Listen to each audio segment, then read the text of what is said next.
நம்ம தொடர்ந்து jokes video பார்த்துட்ருக்கோம் இல்லையா, அதில் வந்து ஃபஸ்ட்டு ஒரு மொக்க ஜோக்கை பார்த்துட்டு அதுக்கப்புறம் வந்து நம்ம ஜோக் வீடியோக்குள்ளே போவோம். ஃபஸ்ட்டு மொக்க ஜோக்குடைய கேள்வி என்ன அப்படின்னு சொல்லிட்டு பார்த்தீங்கன்னா, பஸ்ஸில் இருக்கிற விசிலுக்கும் நம்ம பொண்டாட்டிக்கும் என்ன மச்சான் விட்டுருங்க அப்படின்னு சொல்லிட்டு சொல்கிறாங்க. பதில், ரெண்டுமே சவுண்டு கொடுத்தா நாம் உடனே வண்டியை ஸ்டாப் பண்ணியே ஆகணும். ஓ, புரியுது. பஸ்ஸில் இருக்கிற விசிலுக்கும் நம்ம பொண்டாட்டிக்கும் என்ன விட்டுருவேன், ரெண்டுமே சவுண்டு கொடுத்தா பஸ்ஸை ஸ்டாப் பண்ணியே ஆகணுமா சொல்லிட்டாங்க. ஜோக்கில் சொல்லிட்டாங்க, ஃபாலோ பண்ணிக்கங்க, இல்லைன்னா ரொம்ப கஷ்டம்தான். அப்புறம் ஸ்டாப்பிங் சோகம் பயணி, அண்ணே அடுத்த ஸ்டாப்பிங் வந்தால் கொஞ்சம் உறக்க சொல்லுங்கள், நான் இறங்கணும் அப்படின்னு சொல்லிட்டு அவர் சொல்கிறாரு. அது கண்டக்டர், தம்பி எனக்கு தொண்டை சரியில்லை, நீ வேணால் பக்கத்தில் உட்காந்துருக்க, அவர்கிட்ட சொல்லி வை, அவர் கத்துவார் அப்படின்னு சொல்லிட்டு சொல்கிறார்.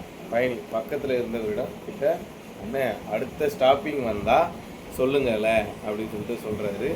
பக்கத்து பயணி, தம்பி எனக்கு காது சரியாக கேட்காது, கண்டக்டர் கத்துற சத்தம் எனக்கு கேட்டால் நான் உனக்கு சொல்கிறேன் அப்படின்னு சொல்லிட்டு பயணி தலையில் அடிச்சுக்கிறான்.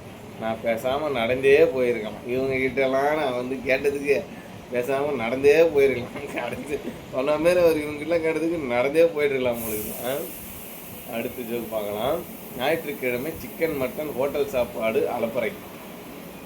கறிக்கடை கியூ சோகம். கணவன், அண்ணே 1 கிலோ சிக்கன் கொடுங்க, ஆனால் ஃபோனில் என் மனைவி கூப்பிட்டு பேசுகிற போட்டிக்கிட்டு கூட்டம் வருது, கஷ்டப்பட்டு க்யூவில் நின்று வாங்குற மாதிரி சொல்லணும், அதுக்கு ஏற்றா போல் பின்னாடி கொஞ்சம் சத்தம் கொடுங்கண்ணே. கறி கடைக்காரர், தம்பி க்யூவில் நீங்கள் ஒருத்தர் தான் நிற்கிறீங்க, இது ஆல்ரெடி பார்த்தா மாதிரி இருக்குதே, தம்பி க்யூவில் நீங்கள் ஒருத்தர் தான் நிற்கிறீங்க.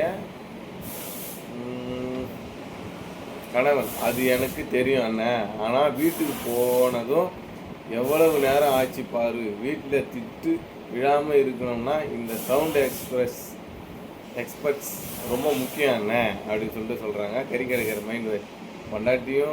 பொண்டாட்டி பையன் மனுஷனை எல்லாம் என்னவெல்லாம் யோசிக்க வைக்கிறது தெரியுமா பொண்டாட்டி பையன் மனுஷனு.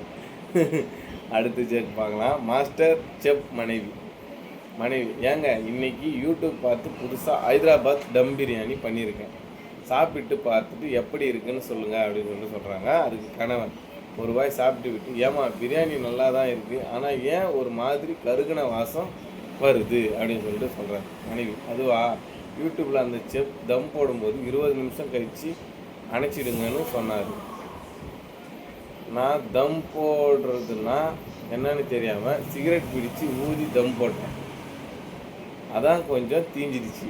ஓ, தம் போடுறதுன்னா நான் கணவன் அதிர்ச்சியில் பிரியாணியை இல்லை யாடி இந்த பரிசோதனை பண்ணுவேன் அப்படின்னு சொல்லிட்டு கணவன் அதிர்ச்சியில் நிற்கிறாரு. ஆடா பாயில, இந்த மாதிரி ஒரு தம் போட்டால் யார் தாங்க அந்த சோறை துண்ண முடியும், தீஞ்ச வாசனை தான் வரும். அடுத்து ஒரு மொக்க ஜோக்கோட நம்ம வீடியோவை வந்து முடிக்க போகிறோம். சமையல்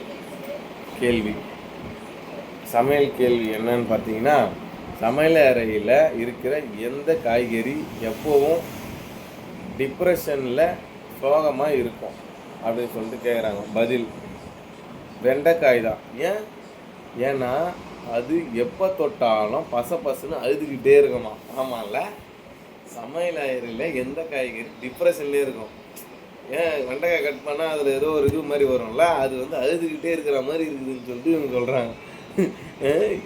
இதோட இந்த வீடியோ முடிச்சுக்கிறேன். தொடர்ந்து சப்போர்ட் கொடுக்குற எல்லாருக்கும் தேங்க்யூ. பாய்.